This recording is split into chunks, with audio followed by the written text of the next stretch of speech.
BRS social media వేదికగా చేసుకుని అధికార పార్టీపై విమర్శల వర్షం కురిపిస్తోంది. అధికారంలోకి వచ్చి 6 నెలలు గడవక ముందే అధికార కాంగ్రెస్ పై తనదైన శైలిలో సోషల్ మీడియాలో పోస్టులు చేస్తూ విమర్శల పాలవుతోంది. పోనీ ఆ ప్రచారంలో రీజనింగ్ ఉందా అంటే అది కనపడదు. ఫేక్ ప్రచారం అని అందరికీ తెలిసిపోయేలా పోస్టులు పెడుతూ గులాబీ పార్టీ అబాస్ పాలవుతోంది.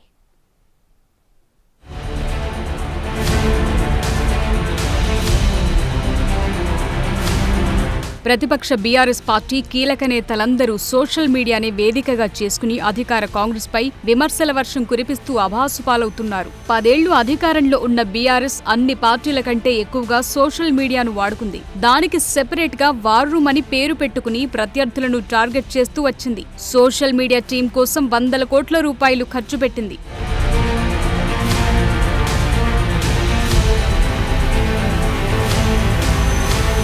శాసనసభ ఎన్నికల ప్రచారం కోసం బీజేపీ తరువాత అత్యధికంగా సోషల్ మీడియాను వాడుకుంది కార్ పార్టీని. ఆఖరికి అంతగా నమ్ముకున్న సోషల్ మీడియా ఆ పార్టీ ఓటమికి ఒక కారణమైంది. ఇప్పుడు ప్రతిపక్షంలో ఉండి కూడా అదే వైఖరి కనబరుస్తూ విమర్శల పాలవుతున్నారు గులాబీ నేతలు. కాంగ్రెస్ పై కుట్రపూరితంగా ఫేక్ న్యూస్ ను ప్రచారం చేయడంతో పాటుగా ఫేక్ సర్క్యులర్స్ ను సృష్టించే స్థాయి వరకు వెళ్లారంటే బీఆర్ఎస్ ఎంత దిగజారుడు రాజకీయం చేస్తోందో అర్థమవుతుంది.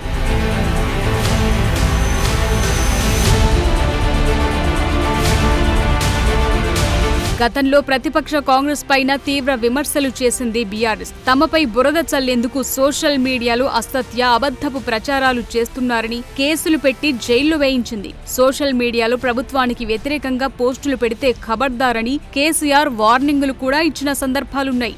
బీఆర్ఎస్ గద్దె దిగాక కేటీఆర్ కీలకమైన వ్యాఖ్యలు చేశారు. రాష్ట్రంలో తాము మెడికల్ కాలేజ్లు పెట్టే బదులు యూట్యూబ్ ఛానల్స్ పెట్టుకుని ఉంటే తాము గెలిచే వాళ్లమని మీడియానుద్దేశించి వ్యాఖ్యానించారు.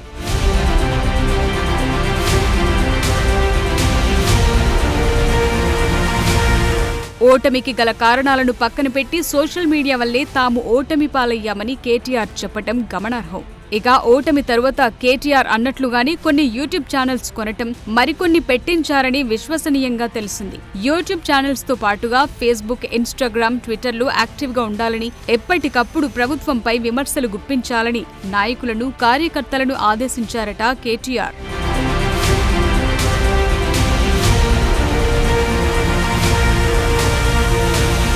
సీఎం హోదాలో సోషల్ మీడియాను పెద్దగా వినియోగించుకోని కేసీఆర్ ఏప్రిల్ నెలలో ట్విట్టర్ ఖాతాను తెరిచారు. మొదటి పోస్టుతోనే విమర్శలు మూటగట్టుకున్నారు. మహబూబ్ నగర్ లో డిన్నర్ చేస్తుండగా కరెంటు పోయిందని సోషల్ మీడియాలో పోస్టు చేసి విమర్శల పాలయ్యారు. తరువాత ఉస్మానియా యూనివర్సిటీలో కరెంటు కొరత, నీళ్ల కొరత కారణంగా హాస్టల్ విద్యార్థులకు సెలవులు ప్రకటించారని ఫేక్ సర్క్యులర్ ను పోస్టు చేసి మరోసారి అభాసు పాలయ్యారు.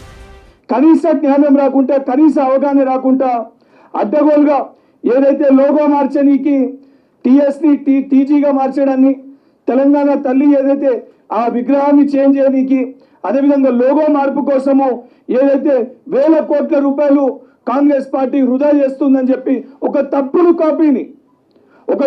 కాపీ ఏదైతే వాస్తవం కాదో, కనీసం ఆ పేపర్ పైన తెలంగాణకి సంబంధించిన రాష్ట్ర ఎంబ్లెమ్ కానీ లేదా అఫీషియల్గా ఏ సిగ్నేచర్ కానీ ఎటువంటి లేని కాపీని దీన్ని క్రియేట్ చేసి ఇదొక అఫీషియల్ కాపీ అని ఆ విధంగా ఏదైతే సంబంధించి బీఆర్ఎస్ పార్టీ అఫీషియల్ హ్యాండిల్స్ లో ఒకటే ఒక లక్ష్యం, ముఖ్యమంత్రి గారిని ఏదైతే సంబంధించి బ్యాడ్ చేసి చూపియాలని చెప్పాలి.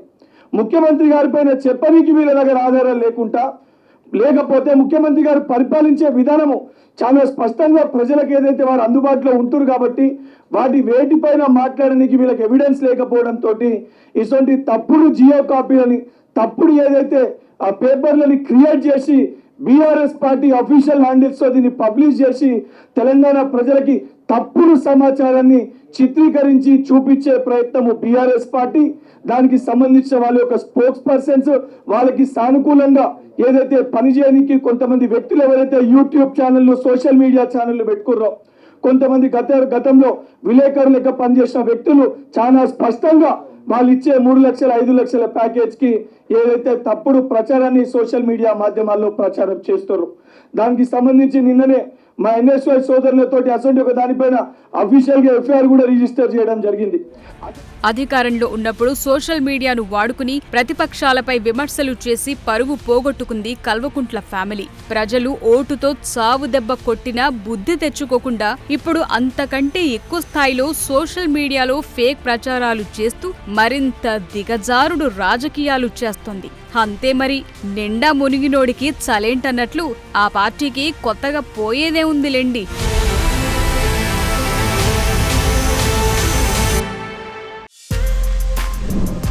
For more videos like this, subscribe Big TV channel.